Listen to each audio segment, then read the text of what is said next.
a certain call when the world must come together as one. There are people dying. Oh, when it's time to lend a hand to life, the greatest gift of all. We can't go on pretending day by day that someone somewhere will soon make a change. We all a part of God's great big family. And the truth, you know, love is all we need. We are the world. We are the children. We are the ones who make a brighter day. So let's start giving.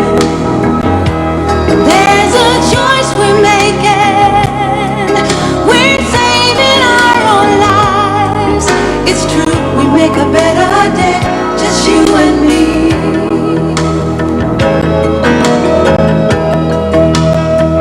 Well, send them your heart, so they know that someone cares, and their lives will be stronger and free, As God has shown us by turning stone to bread. And so we all must lend a helping hand. We are the world. We are the children. We are the one to make a brighter day, so let's start giving. Oh, there's a choice we're making. We're saving our lives. It's true, we make a better day, just you and me. When you're down and out, and there seems no hope at all. But if you just believe, there's nowhere we can fall. well, let's realize, oh, that a change can only come When we Stand together as one.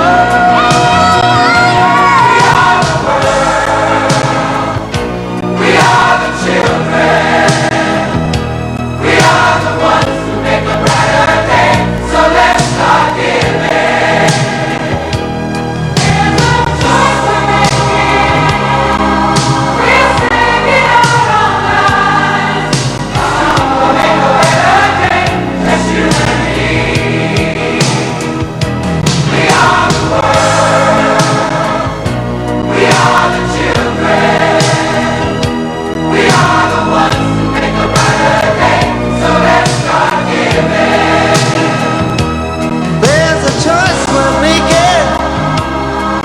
We're saving our own life. It's true, we make a better day, just you and me.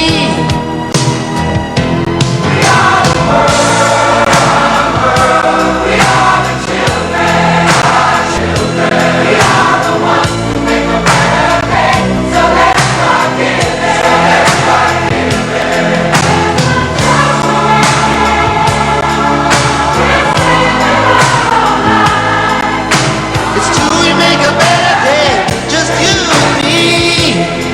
All right, let me hear you. We are the world. We are the world. We are the children. We are the children. We are the ones who make a better day. So let's start giving. Let's start giving. There's a choice we're making. We're saving all. Don't you ever come around here. Don't wanna see your face, you better disappear. The fire's in their eyes, and their words are really clear. So beat it, just beat it.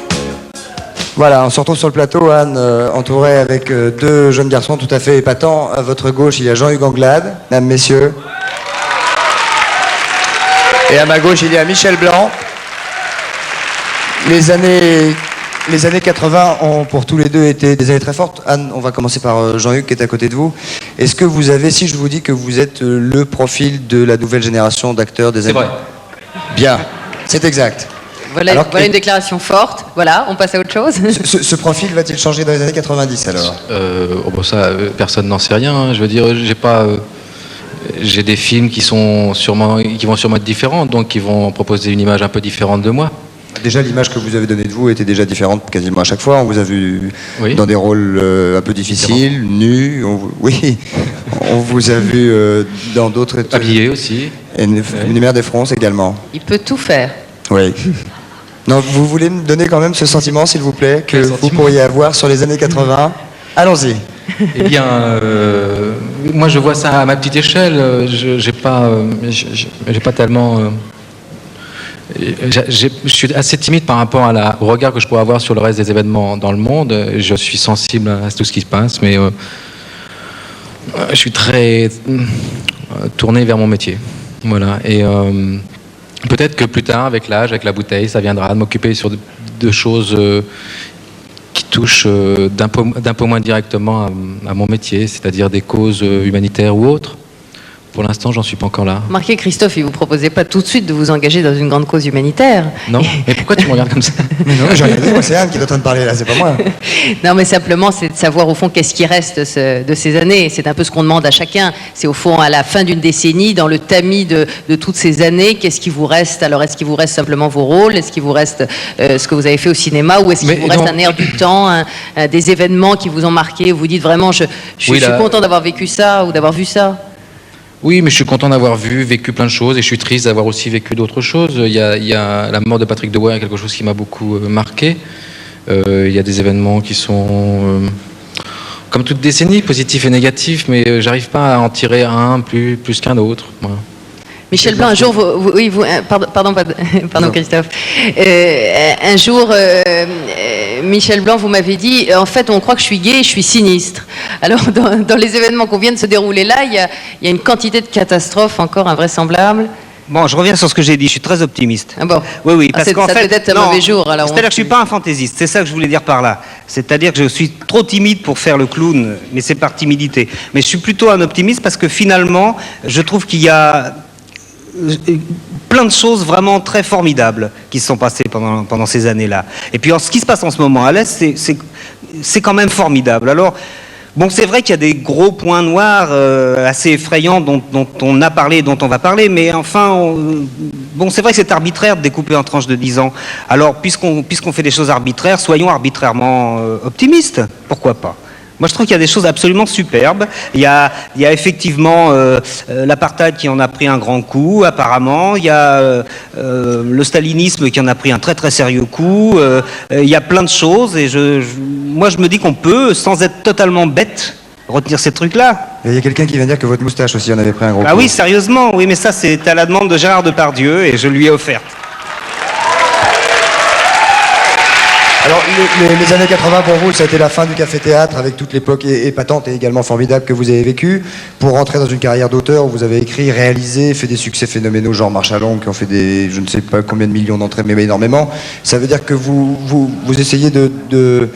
Non, attendez, laissez-moi me concentrer 2 minutes. Vous essayez de voir quand même la progression et J'y arrive plus.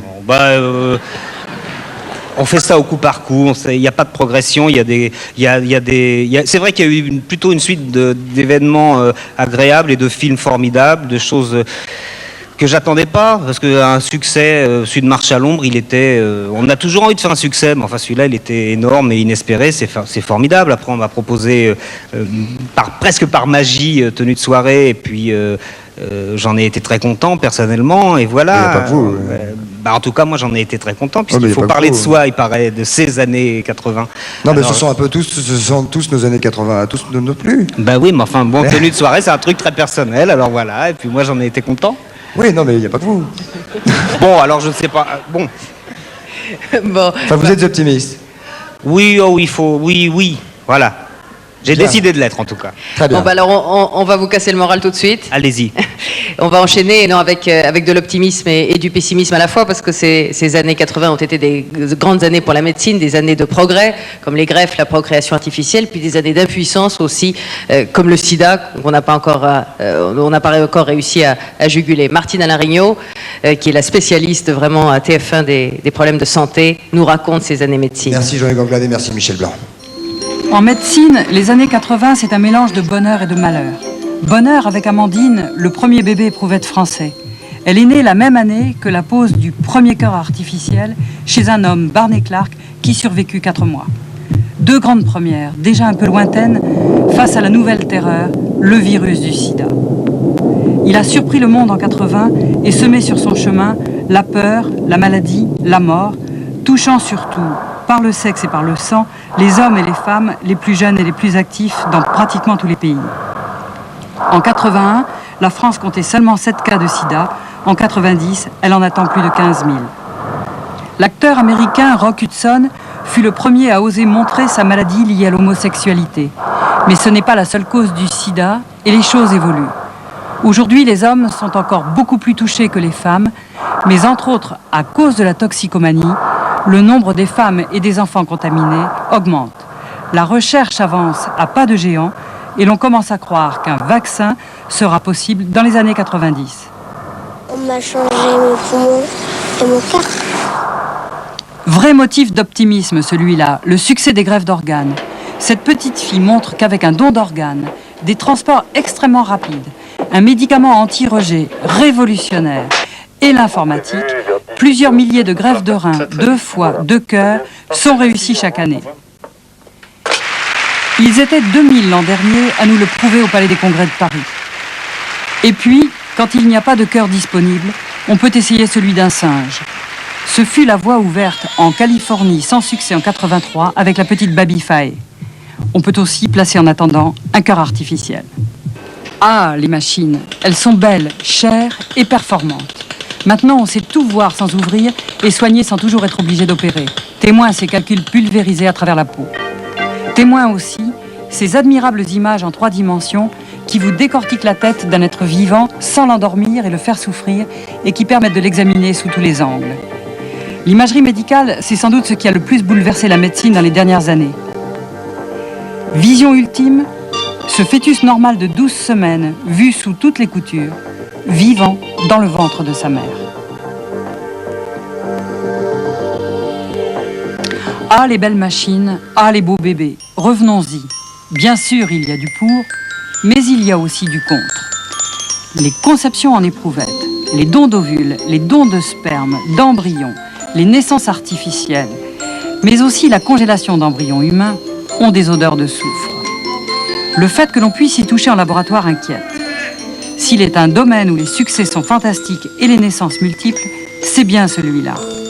Mais c'est celui-là aussi où l'on a ressenti le besoin le plus fort et le plus urgent d'avoir des règles éthiques, car il s'agit avant tout des petits d'hommes. Alors avec nous pour parler du sida, de la drogue, des progrès de la médecine aussi, parce qu'il n'y a pas que des choses noires. Dr Willy Rosenbaum, vous êtes directeur de l'unité des maladies infectieuses à l'hôpital Rothschild, spécialiste du sida. Et vous, Michel Barzac, ancien ministre de la Santé du gouvernement de Jacques Chirac, aujourd'hui député RPR de Paris. Et vous êtes battu courageusement sur ce terrain du sida, et notamment contre le Front National, je crois qu'il faut le rappeler. Willy Rosenbaum, il y a 10 ans, personne ne savait ce que c'était que le sida. Il est apparu brutalement dans cette décennie.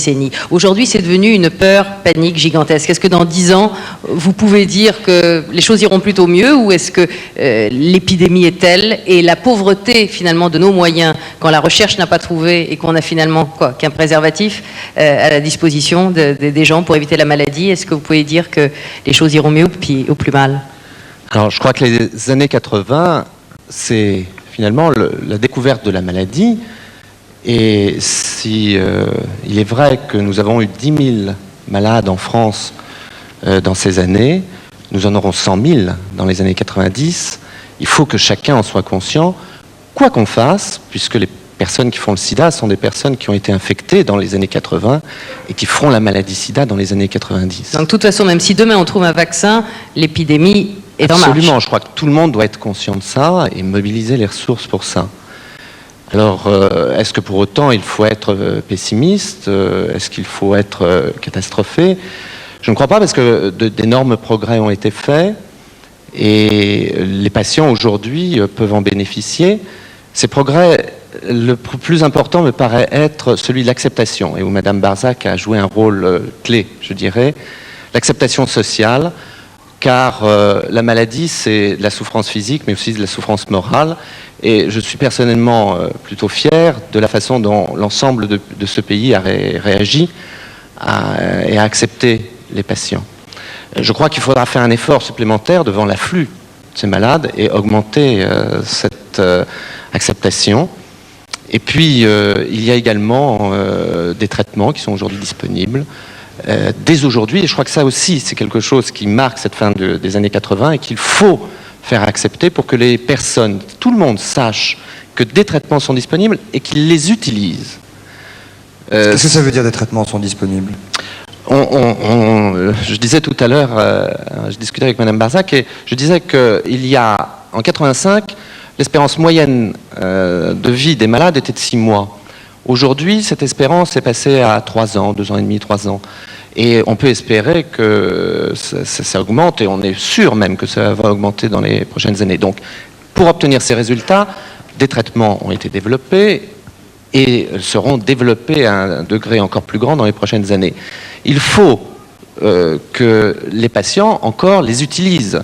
C'est-à-dire qu'on leur fasse savoir que ces traitements existent dès aujourd'hui, même s'ils ne sont pas définitifs, même s'ils ne sont pas parfaits, même s'ils sont perfectibles. Alors vous disiez un progrès aussi dans l'acceptation par les mœurs. Vous disiez que Madame Barzac, et c'est vrai, a joué un rôle important. Ça veut dire qu'il faudrait que tout le monde y aille de son message. Est-ce que vous n'êtes pas un peu choqué quand vous voyez que la dernière réunion au Vatican a débouché sur un texte disant que le préservatif était blessant pour la dignité humaine? Vous dites pas que là, l'Église vraiment non seulement n'aide pas, mais est en retard d'une guerre? Là, je crois que c'est carrément un frein à la prévention et que c'est dommage et c'est grave. Mais je voudrais revenir sur ce qui vient d'être dit. Moi, je ne partage pas complètement l'optimisme, entre guillemets, de Willy Rosenbaum. Il est très relatif, son optimisme. Non, parce que je pense que le rejet n'est pas fini. Loin de là. Et qu'il y a aujourd'hui encore dans notre société, je crois qu'il faut revenir sur, au fond, les années 80 et le sida, c'était quoi? Les années 80, c'était la sexualité libérée. C'était le sang, au fond, devenu pur. Et c'était la mort, les maladies incurables devenues curables, et donc la mort repoussée. Et tout à coup, le sida est arrivé là-dessus, et avec le symbole du sexe et de la sexualité vecteur de cette maladie, du sang qui contaminait et de la mort qui n'était plus vécue de la même façon. Et on peut expliquer comme ça ce qu'a été d'abord l'irréversibilité, ce sentiment très impossible à accepter des Français, et du monde d'ailleurs, et le rejet. Et aujourd'hui, il faut bien dire que l'accompagnement des malades est fait par des médecins de façon formidable, mais le cœur de la population n'y est pas. Et il y a encore une espèce de rejet social et de fin de vie qui n'est pas admissible. Les femmes, les enfants et les hommes, en grande majorité, qui sont en train de mourir du sida, quand ils ne sont pas hospitalisés, ils sont exclus ou laissés tomber par l'ensemble de la société. Et là, je crois qu'on a un vrai progrès à faire pour la décennie qui vient, et il faut se battre pour le faire. On peut accepter quelqu'un qui a le sida à sa table, et on peut... oui, mais c'est parce que les gens n'ont pas compris, parce qu'on croit encore que le sida, ça se transmet, et Dieu sait pourtant si on l'a expliqué, mais les gens n'ont pas encore compris que la contamination, c'était pas en vivant dans un même endroit, dans un même immeuble ou dans une entreprise. Et c'est là qu'il y a encore des choses à faire, parce qu'il y a encore une espèce de peur incontrôlée qui implique le rejet et quelquefois l'anathème. Et c'est pas normal dans notre société aujourd'hui. Au-delà de tout cynisme, est-ce qu'on peut dire que le sida est une maladie typique des années 80 où tout va très vite? Cette maladie va très très vite. Oui, il est vrai que c'est une maladie de la communication, c'est une maladie d'importation, comme on dit. Et dans sa diffusion, le phénomène d'échange, le phénomène de voyage a joué un rôle clé. même en Afrique, où on voit très bien l'épidémie de sida suivre les grandes routes. C'est effectivement une maladie de notre époque. En tout cas, sa diffusion, l'épidémie, la maladie on ne peut pas dire, mais l'épidémie, le phénomène épidémique est de notre époque. Merci à vous deux d'être venus là aussi, c'est par petites touches dans cette émission, mais au moins essayer de donner un reflet, de rendre compte de ce qu'a été ces années-là et ces années de lutte contre le sida. Merci Dr Rosenbaum, merci Michel Barzac. Les Rita Mitsuko maintenant, Marcia Baila a été un succès tout à fait énorme. Ils ont été connus dans les années 80 avec ce morceau-là. Ils sont sur ce plateau, les Rita Mitsuko, Marcia Baila.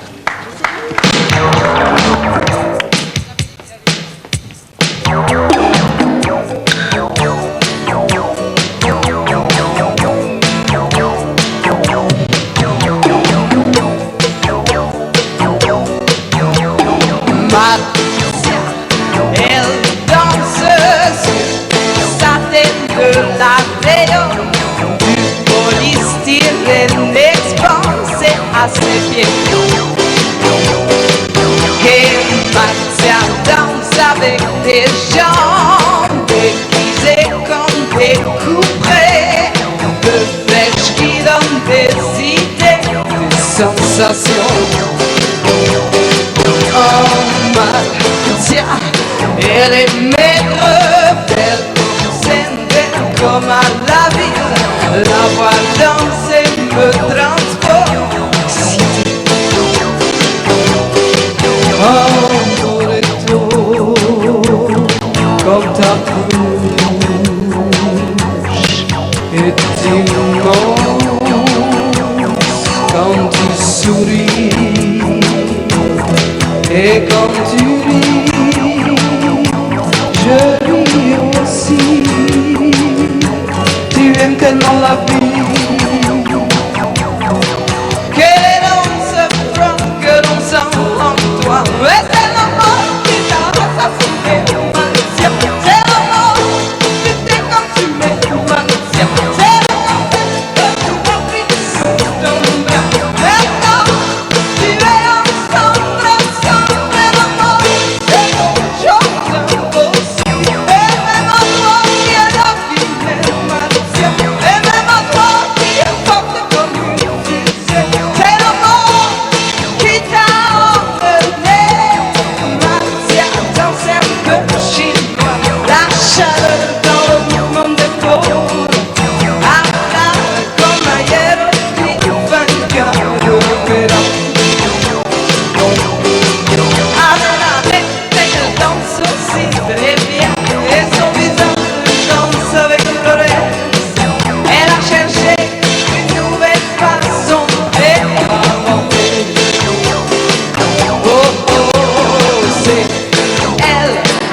a tous quelque chose en nous de Tennessee.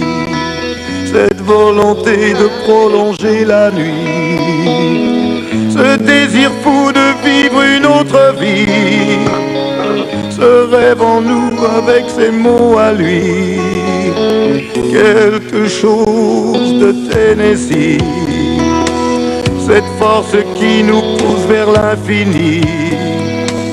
Il y a peu d'amour avec tellement d'envie, si peu d'amour avec tellement de bruit, quelque chose en nous de Tennessee.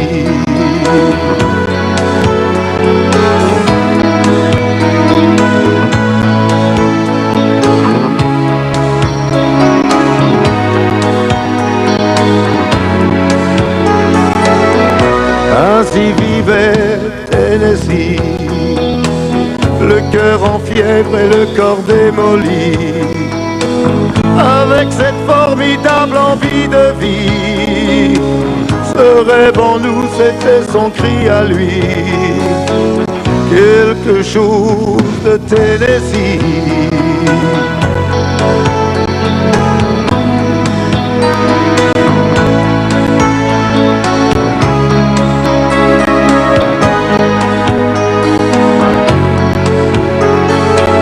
Comme une étoile qui s'éteint dans la nuit, à l'heure où d'autres s'aiment à la folie, sans un éclat de voix et sans un prix, sans un seul amour, sans un seul ami, ainsi disparu Tennessee.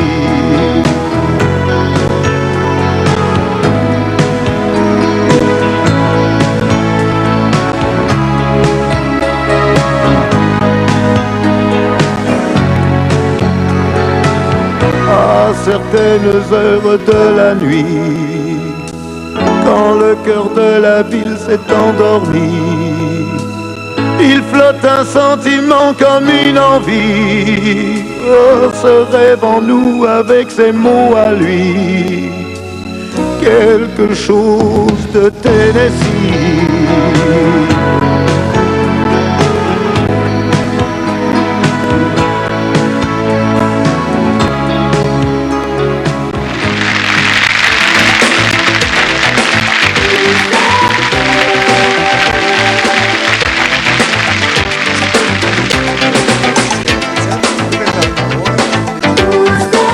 Que nous venons de voir maintenant. C'est très pratique de faire quelque chose comme ça avec un trucage vidéo extrêmement bien fait par Gilles Amado. Nous allons maintenant parler d'argent, Anne Sinclair, parce qu'il a beaucoup été question d'argent. Il y a 10 ans, on ne parlait pas d'argent, c'était plutôt obscène, ça ne se faisait pas. Et puis pendant les années 80, on a parlé d'argent, on a même gagné de l'argent. Enfin, pas tout le monde, c'est vrai. Mais enfin, l'argent est devenu une des valeurs de la société. C'est ce que nous explique Marc Ullmann, qui est journaliste à Paris Match. La bourse de New York s'effondre, la panique s'empare de toutes les places financières, le spectre de la grande crise de 29 hante les esprits. Mais sous l'impulsion de l'américain Greenspan, les gouverneurs de banques centrales évitent le pire. Ils prêtent des milliards et des milliards afin que les investisseurs ne soient pas obligés de brader les actions qu'ils détiennent. Pourquoi tout cela? Certainement pas parce que le cours des actions est trop élevé. Pour prendre l'exemple de la France, la valeur totale de toutes les actions cotées à la bourse de Paris est inférieure à 1000 milliards de francs, alors que des immeubles dans le 8e arrondissement se vendent couramment 2, 3, 4 ou 5 milliards. Or, il est absurde de penser que l'ensemble de toutes nos entreprises cotées en bourse ne vaut pas plus de 2 ou 300 immeubles et qu'on pourrait acheter la quasi-totalité de notre économie productive pour l'équivalent de la moitié d'un bel arrondissement de Paris. Non, le défaut est dans nos cœurs. L'argent est devenu un but et non plus un moyen. Les immeubles plaisent parce qu'on peut les vendre presque du jour au lendemain. Les entreprises effrayent parce qu'en plus de la pierre et des machines, il y a des hommes et ça complique les choses. Alors tout est sans dessus-dessous, la valeur morale devient la valeur marchande, la transaction purement financière prenne le pas sur les transactions de biens réels, les métiers les plus nobles en viennent à ne plus être considérés parce qu'ils sont mal payés, les infirmières protestent, mais qui veut encore devenir infirmière? Et pourtant, elle tourne l'économie de marché. Ce ne sont pas les pays communistes qui vous diront le contraire. D'ailleurs, la grande peur d'octobre 87 est vite oubliée. Et on s'aperçoit que la bourse qui a le mieux tenu le coup est celle qu'on croyait la plus vulnérable, c'est-à-dire la bourse de Tokyo. Là-bas, les entreprises sont cotées jusqu'à 40 fois leurs bénéfices annuels. En Europe et en Amérique, la moyenne est entre 10 et 15. Bref, tout se passe comme si les Japonais avaient 4 fois plus confiance en leur avenir que nous dans le nôtre. Moyennant quoi, ils peuvent acheter 4 fois plus facilement nos entreprises et nos œuvres d'art que nous les leurs. Quel est leur secret? Sans doute chez eux, l'argent n'est-il pas encore le seul but de l'action? C'est encore un moyen, un instrument, une arme, l'arme de la puissance. Alors l'argent comme fin ou l'argent comme moyen, on va en débattre tout de suite. Disons qu'on a même réuni 2 débats en un. Enfin, on va faire les 2 débats successivement. Premier point, l'argent. Bernard Tapie est là, sans pince à linge. Bernard Tapie qui est rentré en bourse avant-hier, et qui est vraiment le symbole du gagneur, de l'entrepreneur de ces années-là. À côté de lui, Irène, une infirmière qui est, elle, représentante de celles qui, pendant ces années-là, ont continué à avoir des soucis et des problèmes et pour lesquels l'argent n'a pas été aussi facile qu'on croit. À côté de moi, François de Closet, rédacteur en chef adjoint à TF1, producteur de médiation. Il a une émission demain, on le fait se coucher tard ce soir, mais il est auteur de best-sellers sur justement l'argent et pour ceux qui ont réussi à gagner toujours plus. Voilà, gros succès et gros succès de librairie. Et puis on parlera football dans un instant avec Michel Hidalgo et Alain Giresse qui nous ont rejoints. Mais d'abord, l'argent comme fin et non plus l'argent comme moyen. Ce que disait Mark Ullmann à l'instant, Bernard Tapie, ça vous frappe, ça? C'est vraiment ça le symbole des années 80, c'est l'argent a été magnifié au point qu'il est devenu un but en soi? Je crois pas, je crois que pendant ces années-là, on a effectivement remis en valeur les gens qui entreprenaient, qui tentaient des choses. Et il se fait que parmi eux, il y en a plein qui n'étaient pas intéressés par l'argent et dont les performances n'étaient pas toujours diamétralement ou parallèlement signifiées par l'argent qu'ils gagnaient. Plein de gens qui ont réussi plein de choses sans gagner de l'argent. Il se fait que si on s'adresse au monde des affaires, un des paramètres qui garantit la réussite ou l'échec, qui constate donc le reflet de la vraie valeur, c'est l'argent parce que c'est notre chronomètre à nous. Alors après, on le distribue pas, qu'est-ce qu'on en fait et quel est le partage? Ça, c'est un autre sujet. Le vrai sujet, c'est qu'on a vécu des années où on peut dire qu'une nouvelle race d'entrepreneurs est née, que ces gens-là ont fait place un peu à la spéculation, aux promoteurs. Ce sont maintenant les Bolloré, ce sont maintenant les Arnaud, ce sont maintenant tous ces gens-là qui entreprennent, qui reprennent des entreprises, qui les font grossir, qui les font croître. Alors, par contre, je crois qu'on a été un peu victime parce qu'on a été essentiellement témoin d'années qui étaient les années de la communication et on a fait savoir davantage de choses. Ça, vous y êtes quand même pour quelque chose. Dans des milliers d'images qui vous percutent chaque soir, vous en retenez que quelques-unes. Certaines meurent aussi vite qu'elles vous ont ému ou qu'elles vous ont interpellé, d'autres durent. Et je crois que ça sera là la vérité, ça sera ceux qui sauront durer par rapport à ceux qui n'auront fait que l'effet d'une image qui passe et qui disparaît. François de Closet, sur à la fois ce que vient de dire Bernard Tapie et sur cet argent qui a été un peu le moteur de ces années-là. Il y a eu une révolution et on l'a su exactement parce que par chance, on a posé la même question aux Français. On leur a d'abord posé en 1974, avant les années 80. On leur disait, quand on vous parle de quelqu'un qui en 30 ans, parti de rien, a fait une fortune, quelle est votre réaction? Il a dû beaucoup travailler, 40%, mais il y avait 37% qui disaient il n'a pas dû toujours être très honnête. On a reposé la même question aujourd'hui. 69% disent il a dû beaucoup travailler, 13% disent il n'a pas dû être toujours très honnête. Eh bien, vous voyez, actuellement, au début de cette émission, on se disait, est-ce que les pays de l'Est vont s'en sortir? Eh bien, ils s'en sortiront s'ils peuvent faire, comme nous, cette révolution culturelle. C'est-à-dire, penser que la réussite, notamment matérialisée par le fait de gagner de l'argent, ça correspond à du travail et pas à de la malhonnêteté.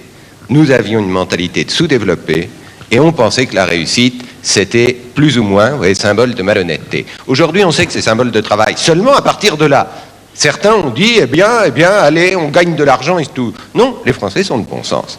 Ils veulent à partir de là, et alors on s'en étonne, qu'il n'y ait quand même pas trop d'inégalité. Ils veulent pas d'injustice, ils veulent qu'il y ait de la solidarité, ils veulent tout ça. Mais ils ont changé, ils sont passés au cours des années 80 d'une mentalité sous-développée où on ne croit pas à la réussite, à une mentalité de développer où on pense que le travail amène la réussite. Irène, quand vous entendez ça, qu'est-ce que vous dites? Parce que je crois que les infirmières sont des gens qui travaillent et qui se donnent à 150%. Je veux dire, s'il y a un métier où on se dévoue à fond, c'est celui-là. Et je crois que c'est pas pour ça qu'elles gagnent beaucoup d'argent ou qu'ils gagnent beaucoup d'argent. Loin de là, je crois. Il y a quelque chose que je voulais dire quand même, c'est que d'une part, je crois que les inégalités, elles existent, et pas plus particulièrement dans nos années 80. Je crois que l'ensemble des salariés de différents secteurs, y compris bien sûr les infirmières, on a participé durement à cette réalité inégalitaire et sociale. D'autre part, quand on parle de magnifier l'argent, nous, je crois qu'on a voulu magnifier autre chose qui manque peut-être à ces années 80, à savoir qu'il n'y a pas seulement une valeur monétaire à donner aux choses, mais une valeur humaniste fondamentale qui a été pour la plupart occulté et oublié. Et je crois que c'était cet aspect-là de notre lutte qu'on a voulu mettre en avant, c'est qu'il y a des perdants, il y a des gagnants, mais je crois que dans la vie, tout court, que ceux qui gagnent, que ceux qui perdent, que ce soit Monsieur Tapie ou le clochard, tout le monde a le droit d'être soigné dignement et décemment.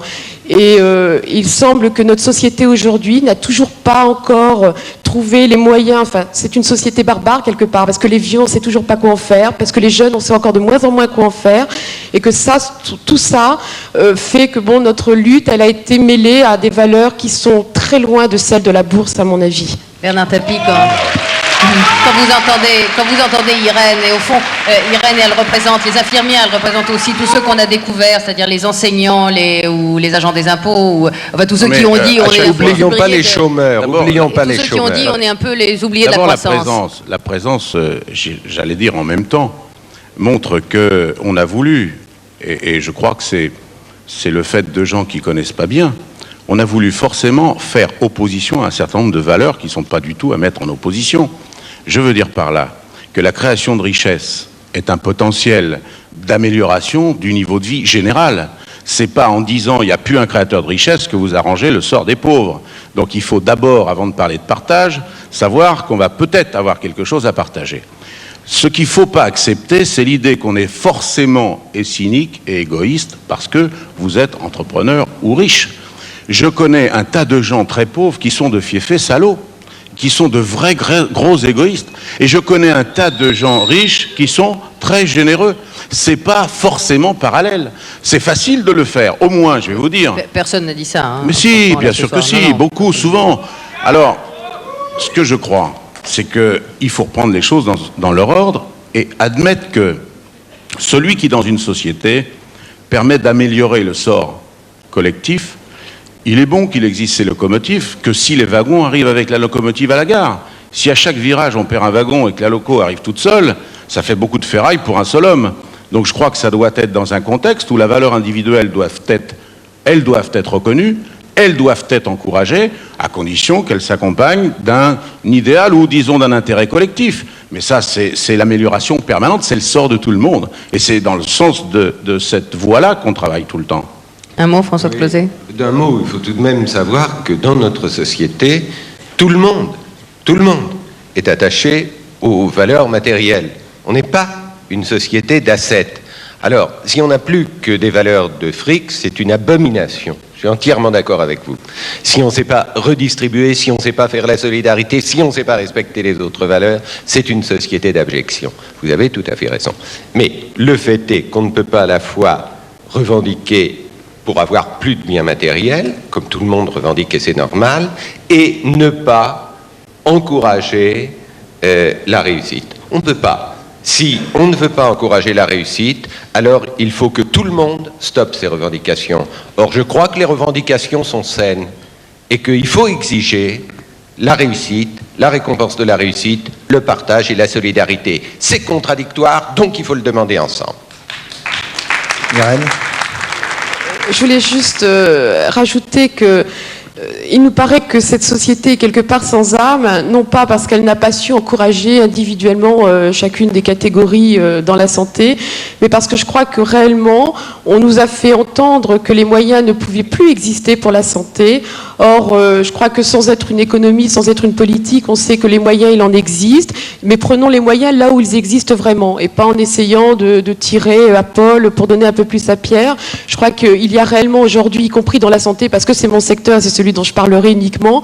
Il y a des possibilités pour des gros capitaux d'investir, de rendre la santé, de la transformer en entreprise rentable. Et ça, c'est réellement quelque chose que l'on ne veut pas cautionner. En tout cas, tous ceux qui participent activement à la santé et tous ces salariés de la santé. D'autre part, il y a un autre aspect des choses qui a été particulièrement important dans ces années 80 dont je veux parler quand même parce que ça me tient à cœur. Je crois qu'il y a eu de nombreuses luttes de femmes. Notre secteur est principalement composé de femmes et je crois que l'on a mis enfin en avant cette nécessaire revalorisation du travail des femmes, de cette qualification que l'on a obtenue et qui ne nous est pas franchement reconnue et financièrement et moralement.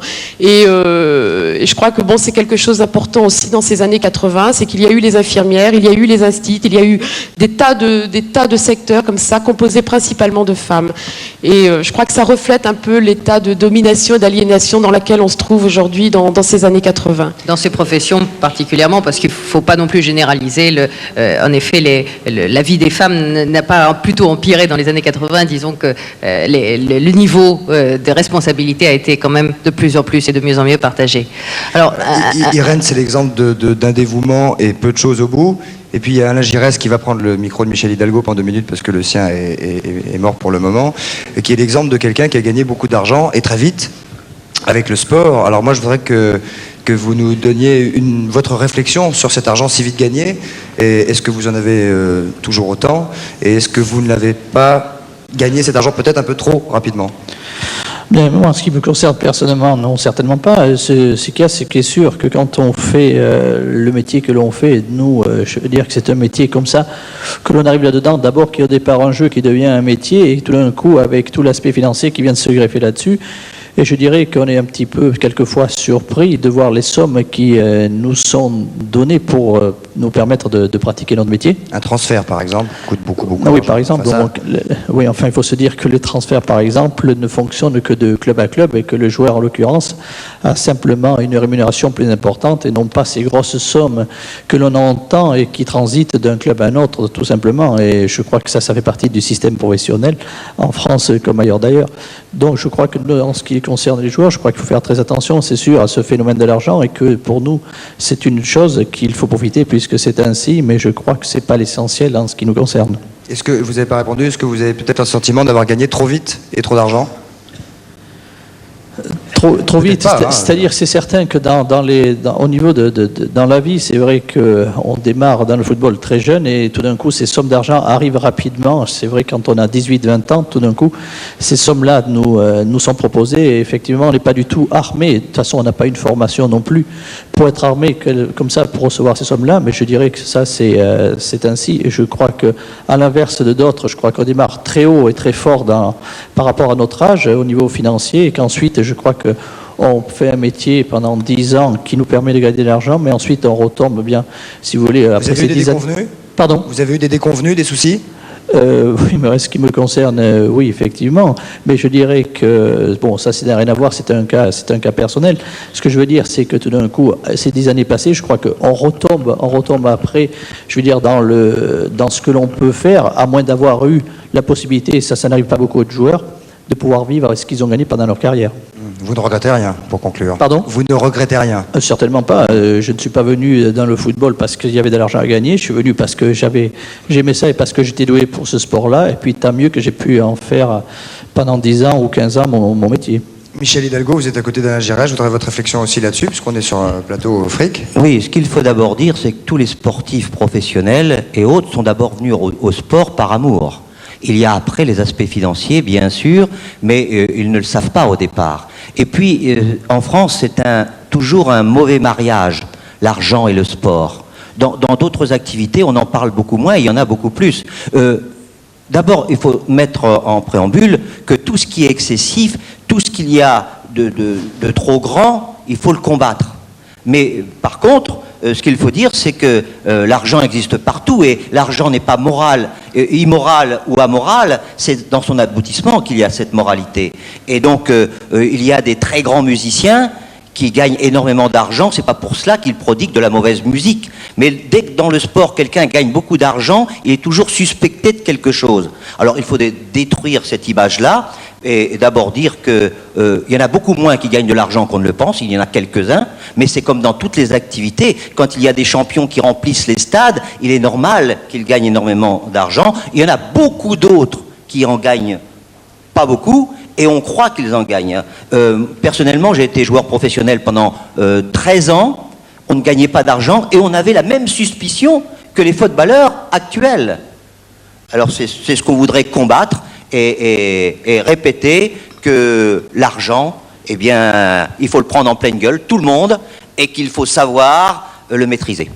Irène, la dernière question, vous vous êtes beaucoup battu, vous n'avez pas obtenu beaucoup de choses. Est-ce qu'on devient fataliste ou est-ce qu'on garde les mains en l'air et on va continuer à se battre? Qu'est-ce qu'on pense avec tout ce qui vous est arrivé? On pense qu'on va garder les mains en l'air et qu'on essaie de véhiculer tout cet espoir, toute cette espérance que l'on a pour l'avenir, à savoir que tout ne se vend pas, tout ne s'achète pas, et on espère que la souffrance et la mort n'auront plus de prix demain. Merci à vous tous d'avoir participé à ce plateau tardif. Merci François de Closet, Bernard Tapie, Michel Hidalgo, Alain Giresse et Irène, bon courage. Bernard Lavillier vient de sortir une nouvelle chanson, c'est une transition un petit peu compliquée à faire, une belle chanson sur les enfants qui partent à la guerre. Elle s'appelle Petit. Bernard Lavillier.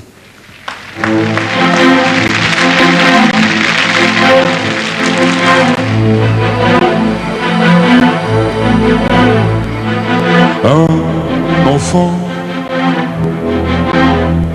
avec un fusil trop grand, un enfant marche lentement, à pas hésitant,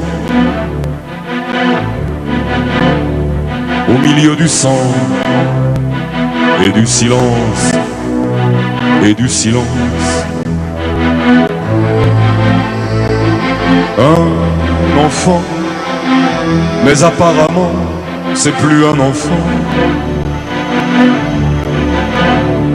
Depuis très longtemps, trop longtemps, trop longtemps.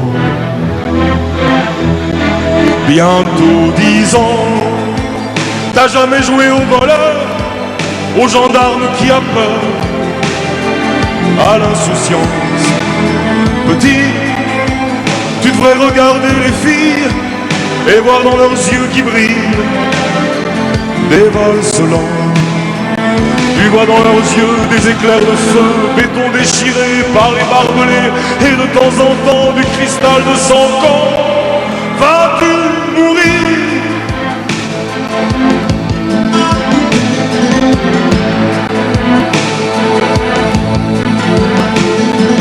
Un enfant avec un fusil trop grand, un enfant, mais apparemment c'est plus un enfant. Peut tuer comme un grand, comme à la guerre, évidemment. Bientôt 10 ans, il y a des pays tranquilles et des jardins dans les villes, et de l'argent. Petit, tu sais pas jouer aux billes, tu revends les balles en cuivre. Pour le moment, tu vis au milieu des éclairs de feu, béton déchiré par les barbelés, et de temps en temps du cristal de sang. Quand vas-tu mourir?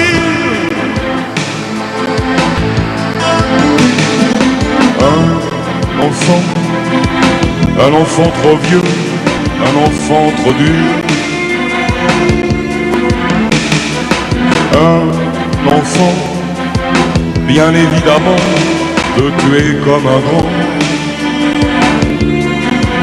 Et comme c'est la guerre, fais sa ronde, fais sa ronde. Et dans 10 ans, si jamais y a plus l'enfer, si jamais y a plus le fer, le feu, le sang, petit, tu raccrocheras ton fusil comme un cauchemar qu'on oublie. Apparemment, petit, tu joueras peut-être au voleur et les gendarmes auront peur de l'insolence. Petit, fera danser les filles, on voit dans leurs yeux qui brillent des valses lentes. Mais au fond des yeux, des éclairs de feu, béton déchiré par les barbelés, et de temps en temps du cristal de sang. Que vas-tu devenir?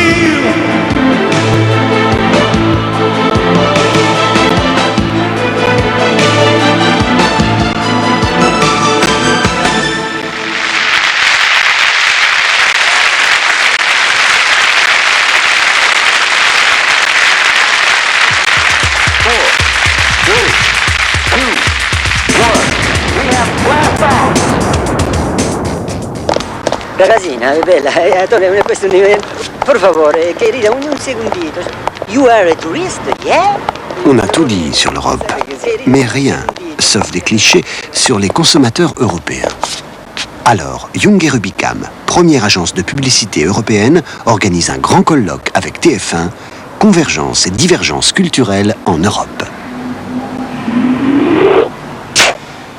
L'Europe n'est pas un lieu commun.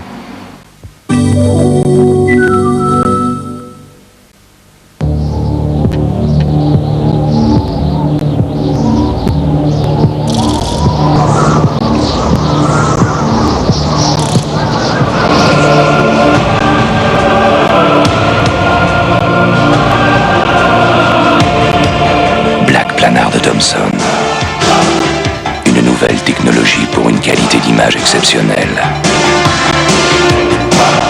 Black Planar de Thomson, loin devant.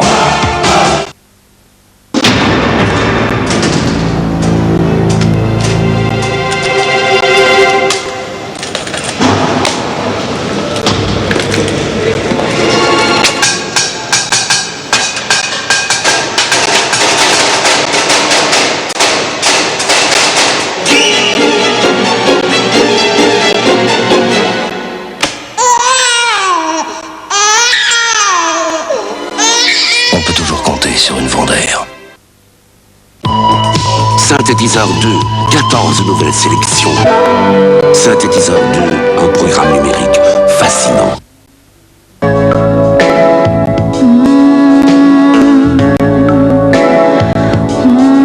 Moi, les Pyrénéens, je les aime comme ça, frappés.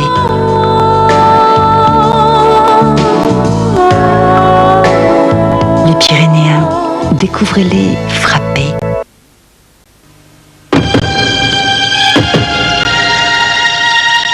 Quand, après plus d'une année, les ananas sont à parfaite maturité, le moment vient de les cueillir. Ce moment précis, unique, seul l'homme de Del Monte le connaît bien. L'homme de Del Monte a dit oui. Et ainsi cueillis et mis en boîte le jour même, les ananas arrivent sur votre table en ayant conservé intacte leur saveur inimitable. Oui au meilleur, Del Monte. Existe aussi sans addition de sucre. Une semaine de cadeaux extraordinaires. Une semaine de fête avec des candidats formidables et aussi et surtout une super finale tous les dimanches avec toujours plus de cadeaux et de gagnants. Les 200 magasins But et TF1 présente le juste prix. Choisissez bien, choisissez la une. Le juste prix fait des heureux tous les jours sur la une. 4, 3, 2, 1. Life is a mystery. Everyone must stand alone. I hear you call my name, and it feels like home.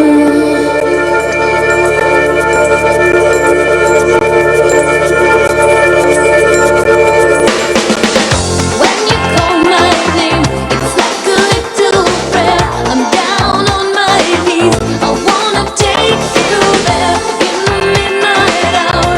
I can feel your power, just like a prayer. You know I'll take you there. I hear your voice.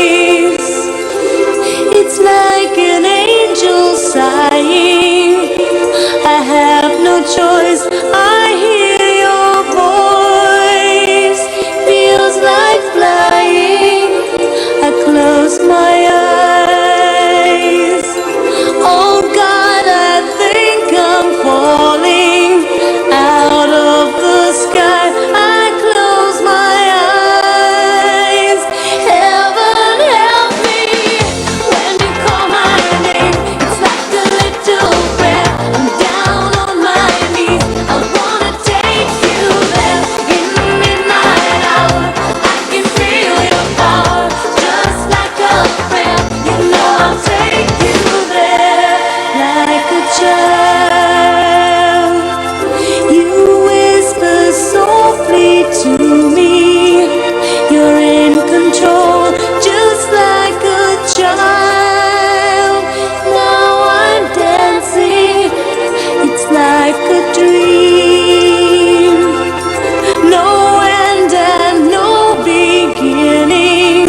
Alors nous approchons de la fin de cette émission, puisque vous venez de voir les années 88, une émission, je vous le rappelle, qui était coproduite par TF1 et par Paris Match. Paris Match qui publie aujourd'hui, qui sort un album spécial Nos années 80, dans lequel vous retrouverez toutes les images de cette décennie qu'on a feuilletées là ce soir avec vous. Vous trouverez des papiers sur les différents thèmes qu'on a essayé d'aborder ce soir et une interview du président de la République dont on a déjà abondamment parlé. Tu m'aides? Non, oui, je vous en prie. Nos amitiés, Monsieur le Président. Nous Bien, enchaînons, si vous on voulez. enchaîne- Vous avez vu ça? Est-ce que Oui, c'est ça, maintenant qu'on le montre? Parce que oui, je suis un c'est tout petit peu perdu à cette heure-ci, moi. Est-ce que c'est maintenant que je montre la caméra, s'il vous plaît? On me dit vite un petit signe. C'est maintenant. oui, Regardez, ça cette peut être caméra, maintenant, oui. cette caméra-ci, c'est la caméra de demain. C'est la caméra haute définition, chère Anne. Et nous allons rejoindre immédiatement. Qu'est-ce que nous allons rejoindre tout de suite? Michel Chevalet qui est dans un car Thomson, justement pour nous faire un peu une démonstration de ce que sera la télévision de demain. Et ça, il sait le faire. Ah oui, oui, non, mais attendez, avant d'être à la télévision de demain, on Ah va oui, faire oui. celle d'aujourd'hui. Oui, là, on est à l'extérieur, juste devant l'Empire, avec le car Thomson derrière moi. Juste une petite précision, si vous voulez, très rapidement. Pour moi, les années 80, c'est 4 choses. La première, c'est l'explosion de l'électronique. La deuxième, c'est l'explosion de l'espace commercial. La troisième, c'est les télécommunications spatiales qui nous permettent la télévision et les informations. Et puis, la quatrième chose, on va le voir, c'est la télévision qui va devenir un formidable outil. Mais pour moi, l'image symbolique, regardez-la, c'est tout de même les Européens avec Ariane qui ont fait un bras d'honneur à l'Amérique et qui ont réussi à s'imposer dans l'espace. Ça, pour moi, c'est l'image des années 80. Allumage. Décollage. Waouh.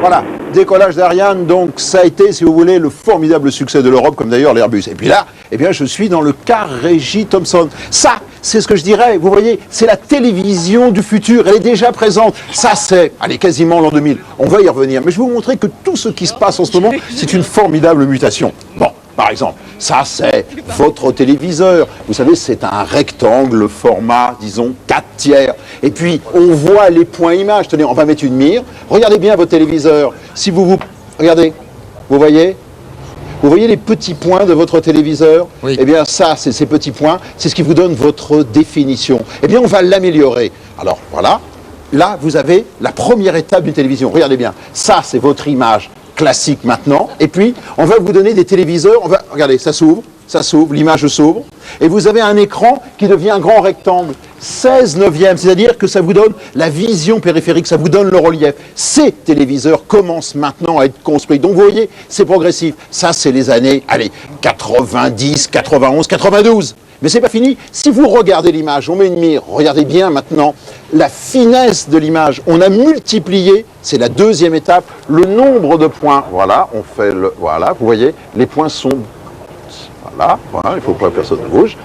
On va donc faire des points de plus en plus petits. C'est une performance technologique. Et enfin, le dernier point, c'est qu'on va vous multiplier le nombre de lignes. Vous savez que sur votre téléviseur, vous avez 625 lignes. Eh bien, on va les multiplier. C'est la troisième étape. On va passer à 1250 lignes. Je me résume. Dans ce car qui existe, qui fonctionne, qui est couplé à la caméra sur le plateau, eh bien, il y a toute la progression de la télévision. Pourquoi? Parce que c'est un formidable pari industriel. Et le résultat, Monsieur Gomez peut se voir, se découvre en télévision du futur, à côté de Joël de René, qui représente le futur lui aussi, avec la Villette. Bonjour, Joël. Eh bien, vous voyez, ce formidable écran, 16/9, une vision panoramique avec une très très bonne définition. Ça, c'est la télévision du futur, c'est 2000. Mais on va faire un petit retour. Je vous disais, c'est tout de même un formidable pari industriel. Regardez, ce qu'il faut bien s'imaginer, c'est qu'actuellement dans le monde, eh bien, il n'y a que 5 constructeurs de tubes de télévision et que donc les mutations vont être progressives. Nous sommes allés dans une usine au sud de Rome, à 50 km de Rome. C'est chez un grand constructeur européen. Vidéocolor. Regardez ce que cela représente, la télévision. Vous allez voir, c'est comparable à l'industrie automobile. Vous allez découvrir donc sur ces images. C'est tout de même étonnant de voir la manière dont on fabrique les tubes de télévision. On commence d'abord, donc voici l'usine, on commence d'abord par faire le masque. Le masque, c'est de la tôle qui a été emboutie, tôle d'acier, vous voyez, perforée de milliers, de dizaines de milliers de tout petits trous. Ensuite, c'est des convoyeurs. Vous voyez, ça ressemble à l'usine. Ensuite, sur la plaque avant du tube, il faut déposer la substance qui va vous donner les couleurs rouge, vert, bleu. Alors, on dépose la pâte, on centrifuge, on fait cuire un peu, et puis on va exposer au rayonnement ultraviolet. On fait en quelque sorte de la photogravure. Donc voilà, et on le fait à 3 reprises. En somme, on vous fait un négatif qu'on révèle qui devient positif. Et vous avez donc 3 couleurs sur votre écran. Il suffit ensuite de coller, je dis il suffit de coller la face avant du tube sur le cône, on met le canon à électrons, on fait le vide, et puis, dernier point, on procède au réglage. Et enfin, entièrement automatisé, il y a les robots pour l'emballage. Donc je me résume, vous voyez que derrière tout cela, il y a derrière cette télévision haute définition que vous avez vraiment pour la première fois en direct, je répète, elle est là, cette image-là. Ça, c'est votre télévision de demain, mais c'est un formidable défi industriel. Je dirais, c'est quasiment la survie de l'Europe technologique face, bah oui, Monsieur Gomez, on pense bien entendu au Japon. Monsieur Gomez, en 16/9, vous êtes très beau.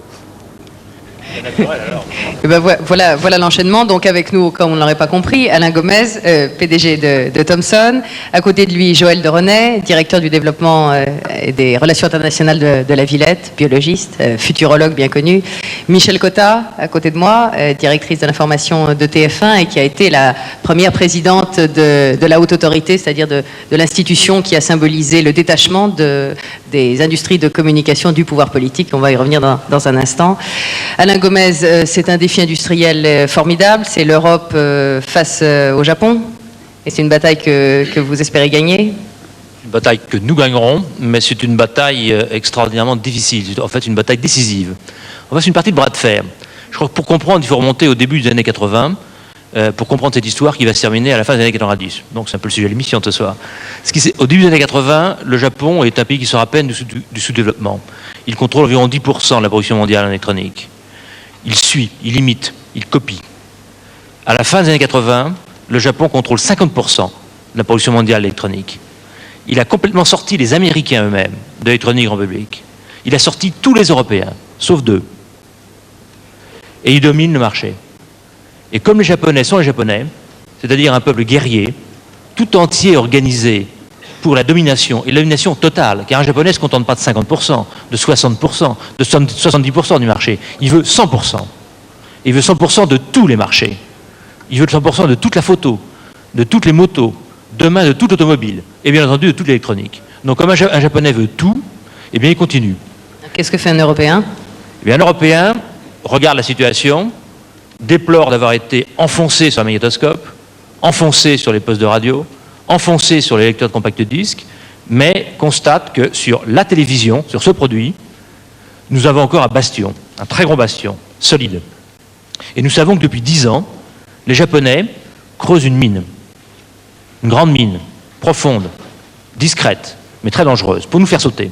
Et cette mine, c'est la télévision de définition. La télévision de définition, c'est le moyen qu'ils ont choisi pour nous sortir à la vérité de notre dernière position forte, de notre dernier bastion, les produits télévision. Résisterons-nous alors? Oui, nous résisterons, je crois que nous gagnerons. Nous gagnerons. Pourquoi? Parce que nous sommes les plus forts, comme toujours dans chaque guerre. Même ceux qui l'ont dit qu'ils étaient plus forts au départ ont fini par être plus forts. Ceux-là même dont vous parlez finalement. C'était un peu long et un peu pénible, mais ils sont arrivés. Pour gagner, il faut comprendre à quoi on joue. Je crois qu'ils ont compris cette fois-ci à quoi nous jouions, à quoi ils jouaient, et donc à quoi nous devions jouer. Et surtout, je pense que les autres comprennent qu'il faut commencer à se mobiliser. Alors, la télévision haute définition, on n'en voit pas encore vraiment le grain, mais on a déjà vu un peu le format. Ça va révolutionner quand même la télévision de demain.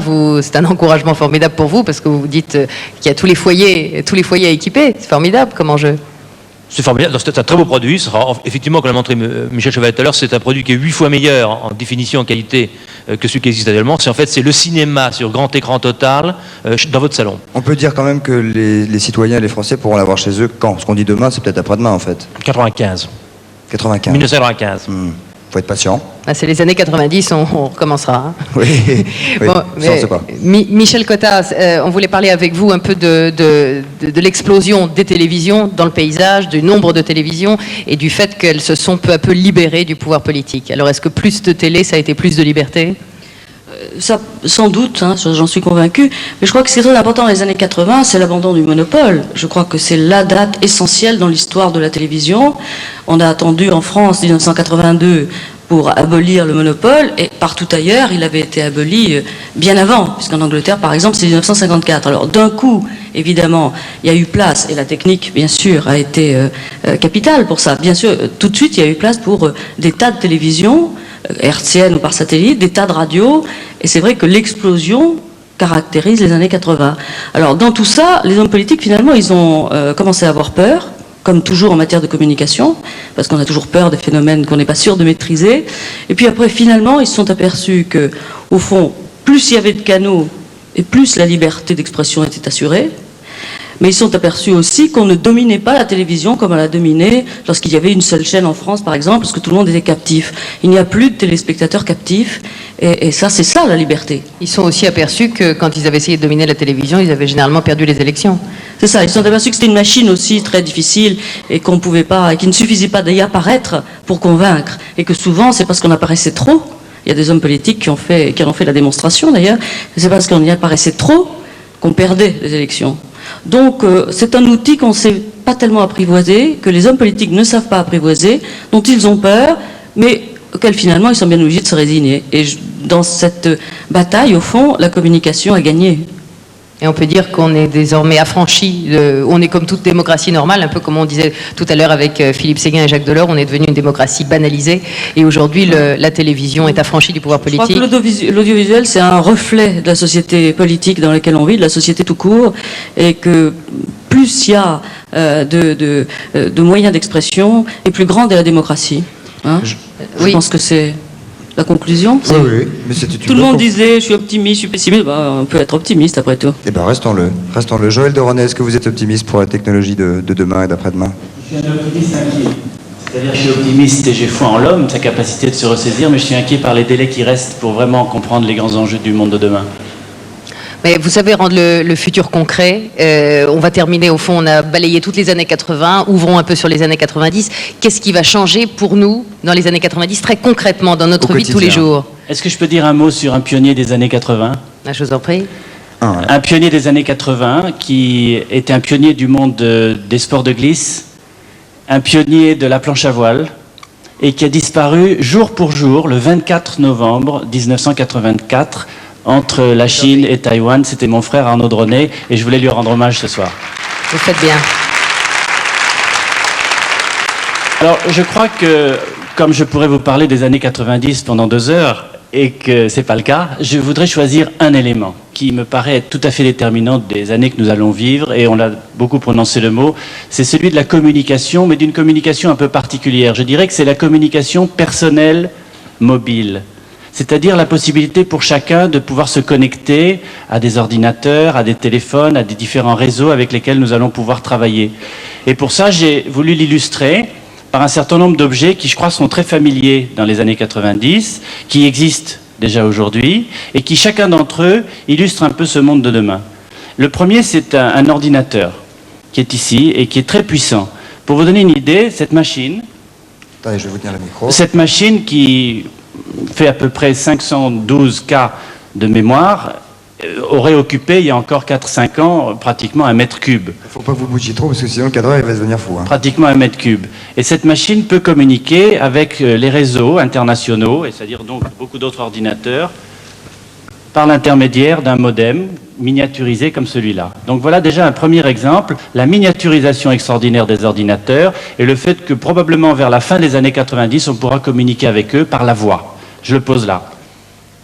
Le deuxième objet que j'ai voulu vous apporter, parce que je crois qu'il est tout à fait symbolique des années 90, c'est ce téléphone. C'est un téléphone français, il sonne, vous pouvez l'entendre, il s'appelle le Pointel, Il sera commercialisé en 91, il sera en test en 90 dans le cadre d'un accord entre France Télécom et les Britanniques. Et il permet de rentrer sur le réseau téléphonique par une petite borne hertzienne. Et donc à chacun, à très bon marché, ça va coûter vraiment pas cher du tout, de rentrer sur les réseaux internationaux mondial.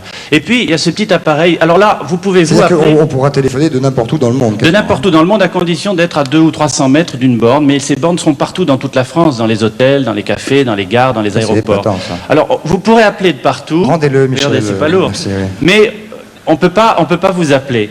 Alors l'idée, c'est de coupler cet appareil avec un qui existe déjà aujourd'hui et qui sera très courant dans les années 90, qui est un beeper, il y a peut-être d'ailleurs quelqu'un qui va m'appeler dessus, puisque on voit à la télé, ça peut arriver, un alphapage. Et l'idée, c'est de coupler le pointel et l'alphapage pour que l'on puisse vous appeler et en même temps appeler. L'alphapage, il faut expliquer en 2 mots, c'est qu'il y a un petit écran à Il y a un cristaux petit liquides. écran, un tout petit écran à cristaux liquides, c'est un petit récepteur hertzien, et par un Minitel, on peut vous envoyer, déjà beaucoup de gens utilisent ça aujourd'hui, on peut vous envoyer un message par Minitel et ce message s'affiche sur l'écran, rappeler un tel à tel moment, etc. Michel Cotta était en train de dire on ne sera plus jamais tranquille. Moi, j'avais envie de compléter Non, la on question. peut le fermer, Voilà. on peut le fermer, J'avais envie de heureusement. compléter la question en disant est-ce que tout ça nous rend plus libres ou plus dépendants? Alors ça, c'est un risque. Je crois qu'il n'y a jamais eu autant d'outils de communication. Les téléviseurs, les téléphones, les écrans, les ordinateurs. Et pourtant, on se sent vraiment de plus en plus isolé. Le risque, c'est que les gens s'isolent dans leur bulle, s'enferment, qu'il y ait une dépersonnalisation des rapports humains par écran interposé. C'est pourquoi je crois que les gens ont de plus en plus besoin de se retrouver dans des lieux très forts. Par exemple, vous avez parlé de la Cité des Sciences et de l'Industrie tout à l'heure. C'est un lieu où les gens se retrouvent, où ils peuvent voir ces objets, essayer de mieux les comprendre et en quelque sorte les intégrer à la culture. C'est d'ailleurs pour ça qu'on a choisi comme grand thème 91, l'homme et la communication. Merci Joël de René, merci Alain Gomez, merci Michel Cotta. Alors on va regarder le dernier album d'images. Album 1989. 1989, on en a vu tout à l'heure seulement une partie quand on a voulu évoquer l'effondrement du communisme dans les pays de l'Est. On va regarder l'ensemble de l'année 89 et on se retrouve après pour conclure. 4, 3, 2, 1.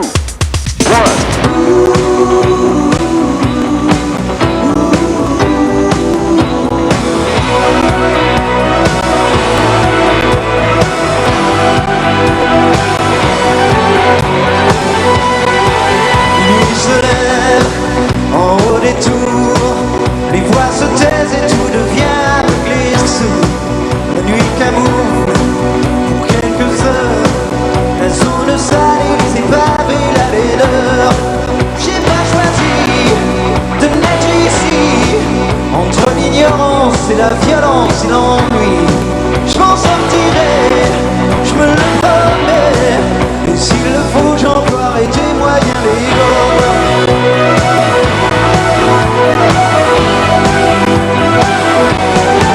Envole-moi, envole-moi, envole-moi, loin de cette fatalité qui colle à ma peau. Envole-moi, envole-moi, enfuis ma tête, notre horizon, notre mort. Envole-moi. Pas de question, ni rébellion, règle du jeu fixée, mais les dés sont pipés. L'hiver est glace, l'été feu, ici y'a jamais de saison pour être mieux. J'ai pas choisi de vivre ici, entre la soumission, la peur ou l'abandon.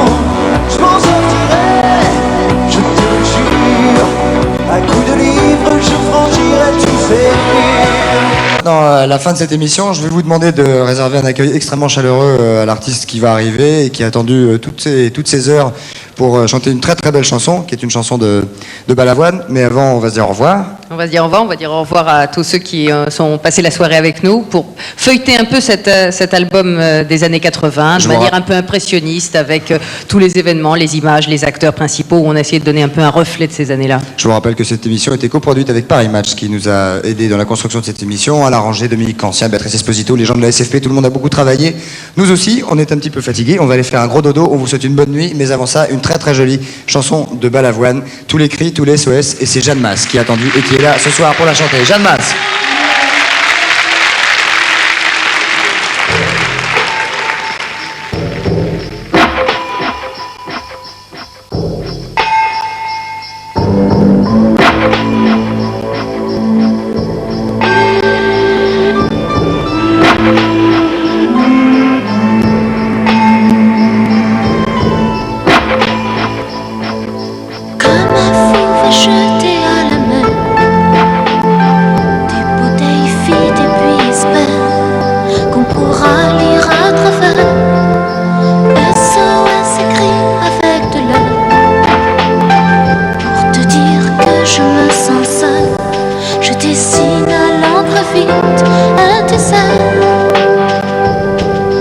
cours, je me raccroche à la vie, je me saoule avec le bruit des corps qui m'entourent, comme des lianes nouées de traces, sans comprendre la détresse des mots que j'envoie.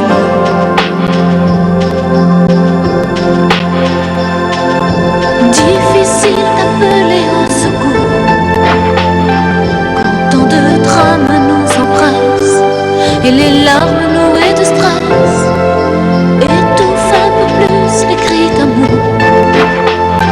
Tous ceux qui sont dans la faiblesse et dans un dernier espoir disparaissent.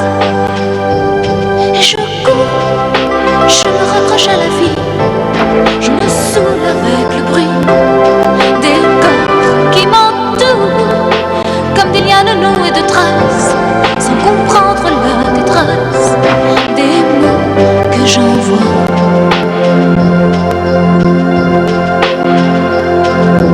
Tous les cris, les SOS partent dans les airs, dans l'eau une trace, dont les écumes font la beauté. Pris dans leur vaisseau de verre, les messages luttent, mais les vagues les ramènent en pierre d'étoiles sur les rochers.